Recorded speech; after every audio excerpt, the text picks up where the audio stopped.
الشيطان الرجيم بسم الله الرحمن الرحيم فما آمن لموسى إلا ذرية من قومه على خوف من فرعون وملئهم أن يفتنهم وإن فرعون لعال في الأرض وإنه لمن المسرفين وقال موسى يا قوم إن كنتم آمنتم بالله فعليه توكلوا إن كنتم مسلمين فقالوا على الله توكلنا ربنا لا تجعلنا فتنة للقوم الظالمين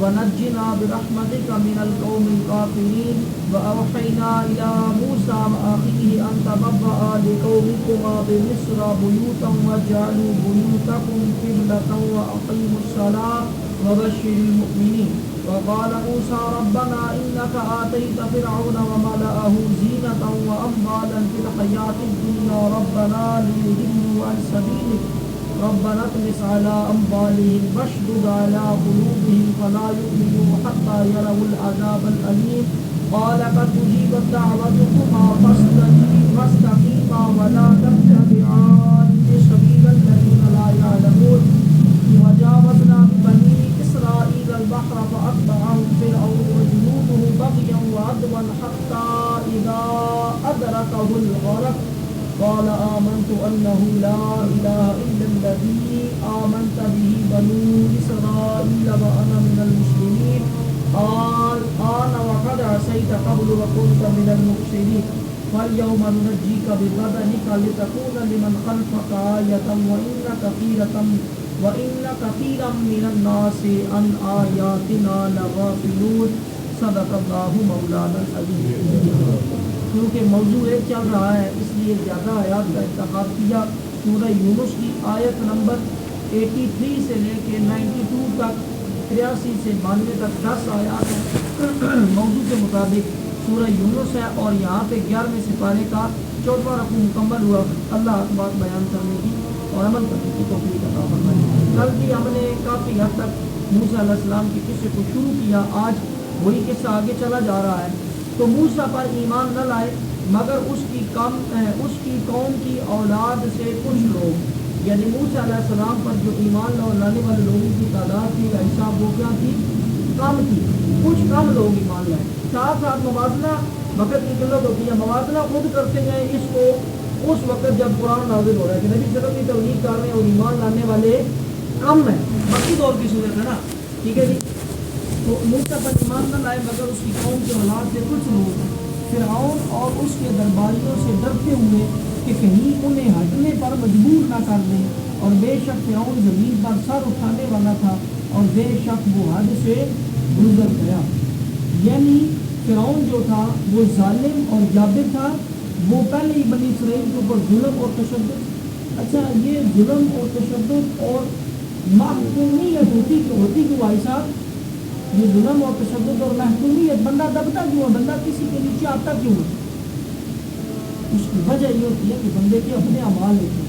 جب بھی آپ ڈاؤن ہوتے ہیں اپنے کسی بھی معاملے میں، اپنی ذاتی معاملے میں، انفرادی معاملے میں، اجتماعی معاملے، خاص طور پہ اجتماعی معاملات میں، من حیث القوم ہمارا ملک جناب اس طرف یہ ہے وہ ہمارے ساروں کے اعمال ایسے ہیں. یہ کسی ایک بندے کا قصور نہیں ہے. اگر ہمارے حکمران بھی یہ ہیں یا ہمارے ملک کا بھی یا دنیا کے اوپر مسلمان اس وقت کشمیر میں ہے، پاکستان میں، افغانستان کہیں پہ بھی ہے جناب ان کے اوپر ظلم ہو رہا ہے تو وہ ہمارے اپنے اعمال ایسے ہیں. ہم خود گھٹیا اور بےغیرت اور گناہگار ہو چکے ہیں اس لیے، اور ہم سرکش اور اس طرح کے ہوئے گناہ کر بھی نہیں اور گناہ کے اوپر ہمیں پچھتاوا بھی، ڈر بھی نہیں، خوف بھی نہیں کہ اللہ جی ہم سے یہ غلطی ہوگا. ہم گناہ کر کے اور اس کے اوپر بس در جناب سارے عام پھرتے جا رہے ہیں. گناہ کے اوپر ہمیں ڈر اور خوف بھی نہیں. حالانکہ ایمان یہ ہے کہ اگر گناہ ہو جائے تو بندے کے دل کے اندر فوراً کھٹکا پیدا ہو جاتا ہے، بندہ توبہ کی طرف چلتا ہے. لیکن ہم گناہ ایسے کر رہے ہیں جیسے ہم گناہ کر رہے ہیں. تو جب من حیث القوم ہمارے اندر ساری برائیاں یہ سمجھنے کے لیے، خالی ادھر باتیں کرنے کے لیے نہیں ہے کہ میں روز یہ ادھر بول رہا ہوں. یہ اس کا مطلب یہ ہے کہ ہم کم سے کم ماشاء اللہ ہم 35-40 لوگ بیٹھے ہوئے. تو میں خود ایک میرا بھی دنیاوی معاملہ ہے. میں خود ایک ٹھیک ہے جی میرا ایک دنیاوی نظام ہے. آپ میں سے کوئی دکاندار ہے، کوئی ملازم ہے، کوئی ہم معاشرے میں، تو ہم ہر جگہ کوشش کریں کہ ہم اگر دکاندار ہیں، ہم کہیں ملازم ہیں، ہم کہیں محلے میں ہیں، ہم کہیں گھر میں ہیں، ہم کہیں جس جگہ ہماری جو ذمہ داری ہے اس میں اگر کہیں 2 نمبری کر رہے ہیں، فراڈ کر رہے ہیں، دھوکہ دہی کر رہے ہیں، تو ہم اس کو خود بھی ختم کریں اور باقیوں کو بھی ختم کرنے کی طرف۔ یہ صرف یہاں یہ نہیں کہ بس 10-15 منٹ بیٹھ کے اور وہ کہنے سے ٹھیک ہے، اس کا ثواب ہے، سارا کچھ ہے، عمل جب تک نہیں ہے تو تب تک کوئی فائدہ نہیں۔ ہمارے کم سے کم ہم 35-40 لوگ ہم اپنا خود کریں اور پھر آگے ایک بندے کو بھی کہیں کہ 35-40 وہ بندے پھر آگے ایک کو وہ کہیں پورا چیز ہو جائے۔ خالی باتیں کرنے کے لیے نہیں ہے، ان کی جب کسی قوم کی اخلاقی انحطاط ہوتا ہے، ایتھیکل ڈاؤن سائزنگ ہوتی ہے، اخلاقی طور پہ ڈاؤن ہو جاتی ہے، پھر اللہ ان کو ڈاؤن کر دیتا ہے، کافر ان کے اوپر جناب حاوی ہو جاتے ہیں۔ اور مسلمان تو یہی بنی اسرائیل کا حال تھا، لاڈلی قوم جو مانگتے اللہ تعالیٰ موسیٰ علیہ السلام دعا کرتے جناب، ہم سلوا پکا پکایا، پتھروں میں سے چشمے جناب، بادلوں کے سائے، پتہ نہیں کیا کیا نعمتیں اللہ نے، لیکن انہوں نے ہر جگہ پہ کیا کیا، ناشکری کی، بے صبری کی، نعوذ باللہ اللہ کو اس کے نبی کو جھٹلایا۔ جنگ کی یاد کی بات آئی تو کہتے ہیں موسیٰ آپ جائیں، آپ کا نعوذ باللہ آپ کا خدا، آپ دونوں جا کے لڑیں، ہم تو جاندار بیٹھے ہیں۔ جب منو سلوا آپ مانگے پکا پکایا، جہاد کی بات آئی تو نعوذ باللہ اللہ جا کے لڑے اور موسیٰ خود لڑے، ہم تو یہاں ہی بیٹھے ہوئے۔ پھر اللہ نے ان کو پہلے محکوم تھے، اللہ نے فرعون کے پنجے سے نکال کے پھر اللہ نے ان کو ڈاؤن کیا۔ اور آج ہم امت محمدیہ افضل، اور ہم بھی افضل تب ہیں جب ہم اپنے آپ کو آپ ہمارے نبی کریم صلی اللہ علیہ وسلم کی وجہ سے ہمارے بعد اب کوئی امت آنی نہیں ہے اور ہم نے کہا قیامت اور حشر رب بھی ہم نے افضل رہنا ہے۔ لیکن اگر ہم اپنے جس طرح انہوں نے ناشکری کی، قدر نہیں کی، بے قدری کی، ان سے قبلہ چھین لیا، اللہ نے خانہ کعبہ قبلہ بنا دیا، نبی اللہ کا سلسلہ کر لیا آنا تھا، کتاب نہیں آنی تھی، لیکن قبلہ تو ان سے چھین لیا نا اللہ نے فرمایا جو میری قدر نہیں کرتا پھر اللہ اسے رحمت واپس لے لیتا ہے۔ اللہ آپ کو رزق دے گا، ہو نہیں سکتا لیکن اللہ دیکھے گا اگر آپ غریبوں یتیموں مسکینوں پہ لگا رہے ہیں اللہ اور دینا شروع کر دے گا، اور اگر آپ اس کو سکیڑ کی اور کنجوسی اور بخل اور اس کے اوپر سانپ بن کے بیٹھ جائیں گے تو وہ اللہ آپ کے لیے عذاب بنائے گا اور اللہ آپ کو پھر غریب دوبارہ کر دے گا۔ اسی طرح صحت بھی دے کے اللہ دیکھے گا اس کو صحت دی ہے، یہ نیکی میں کام مل گیا، جو ہر نعمت اللہ دے گا، اولاد دے گا پھر اللہ فرمائے گا کہ یہ اولاد، صحت، یہ پیسہ، یہ دولت، یہ زندگی، اپنی جان تک ہر چیز ہماری آزمائش کے لیے، ہم اس کو کس کام کے اندر خرچ کرتے ہیں۔ موسیٰ پر ایمان نہ لائے، جو لوگ ایمان لائے نا انہوں نے جو لانے والے کچھ کم کہا جاتا ہے کہ جوانوں کی زیادہ تعداد تھی جو اس وقت جو ایمان لانے کے ان کے بڑے اور جو تو وہ اس کے اندر کم جوان زیادہ رکھتے، جیسے حضور صلی اللہ علیہ وسلم کی لی تو کہا جاتا ہے کہ جو مکی دور میں افضل تبلیغ کی تو زیادہ جو تعداد تھی وہ 20 سال سے کم عمر کے جوانوں کی۔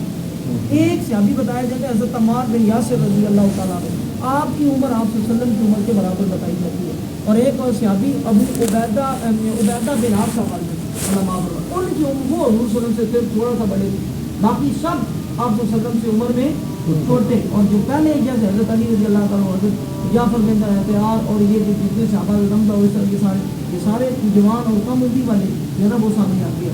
تو انہوں نے بھی جب ایمان لایا نا جوانوں نے تو انہوں نے کہا کہ موسیٰ علیہ السلام ہم ایمان تو اور اچھا مانتے سارے تھے، صرف فرعون سے ڈرتے تھے کہ ہم ایمان لائیں گے اور فرعون ہمارے اوپر ہے ظلم کرے گا، تو انہوں نے وہی بات کی کہ ان کے درباریوں سے ڈرے ہوئے کہ کہیں انہیں ہٹنے پر ہے مجبور نہ کر دیں۔ 2 جگہ پہ ان کی تالمود اور جن کی پرانی بائبل اور یہ جو کتابیں اس کے اندر بھی یہی ہے کہ جب یہ فرعون کے دربار سے نکل کے آ رہے آگے موسیٰ اور ہارون علیہ السلام راستے نہیں ملے تو انہیں کہتے ہیں کہ سانوں کی تجھے ڈاڈا پھنسا دیتے ہیں، ہم پورے پھنس گئے، ہم فرعون کے سامنے ہم ہیں اب ڈاؤن ہو گئے ہیں، وہ ہمیں اور ہماری حالت ایسے ہے کہ ہر وقت وہ اور اس کے لوگ تلواریں ان کے ہاتھ میں ہمیں مارنے کے لیے کہ ہم نے موسیٰ اور ہارون کے اس کے خدا کے اوپر ایمان لے ان کو ہم نے نہیں مان لیا۔ اور ایک جگہ پہ انہوں نے کہا کہ اے پھر موسیٰ علیہ السلام، اے ہارون علیہ السلام، ہماری حالت تو یہ ہے کہ جس طرح ایک چرواہا ہے اس کی بکری کو اگر کوئی بھیڑیا پکڑ لیتا ہے، پہلے بھیڑیے نے اسے دبوچا ہوا ہے، اوپر سے مالک آ کے چھڑا رہا ہے، اس کی کھینچا تانی میں وہ نقصان ہے، بکری کے یا چاہے چراغ وہ پھاڑ رہا ہے یا وہ کھینچ رہا ہے، تو کہتے ہیں ہماری تو یہ حالت ہے، ادھر آپ کھینچتے ہیں ادھر فرعون ہمارے اوپر ظلم تشدد کرتا ہے۔ آگے پھر اللہ نے کیا جواب دیا؟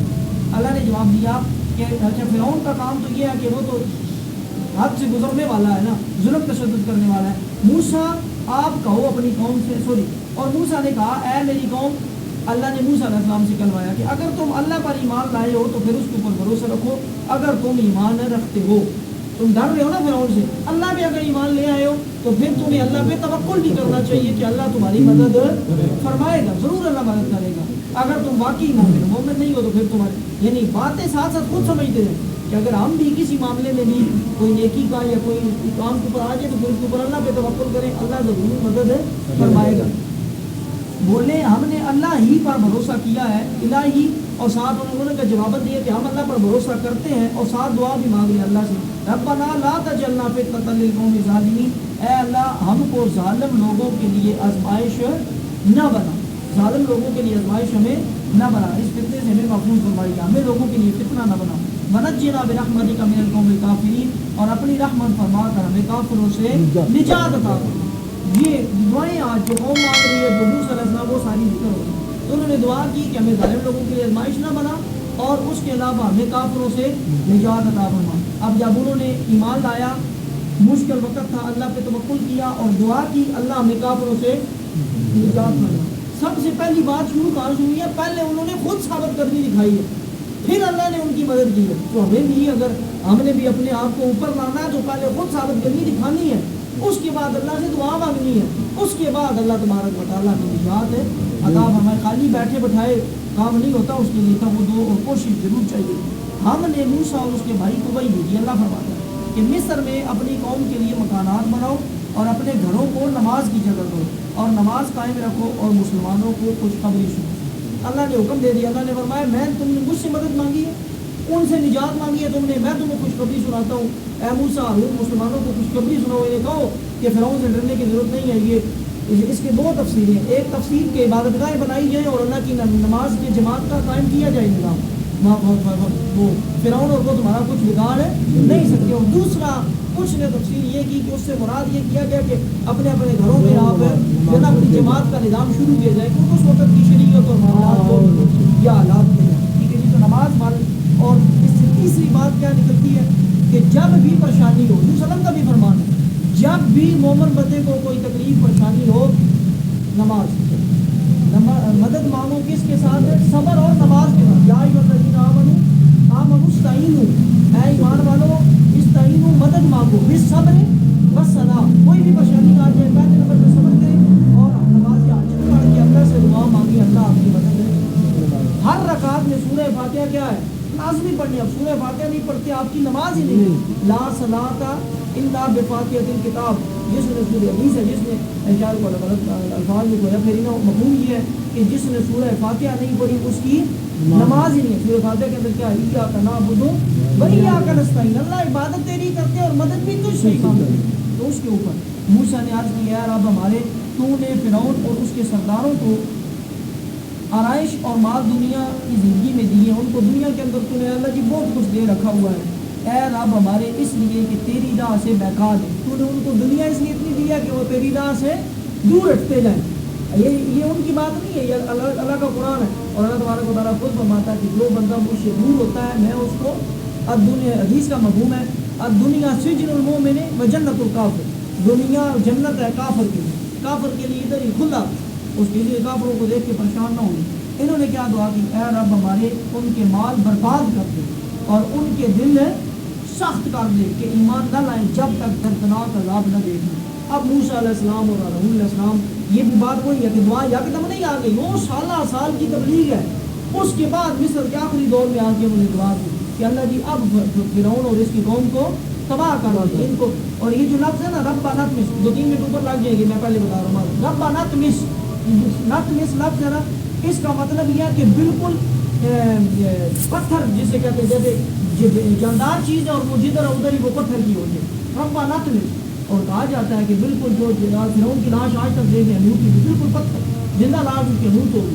تو کہا جاتا ہے کہ ان کے جو رزق تھے نا, ان کے جو سونے چاندی اتنے, ایک پیسہ وہ اور دوسری چیزیں بھی, رزق ہر طرح کا مال ان کا, یہ دعا کرنے کے ساتھ وہ پتھر بن گئے.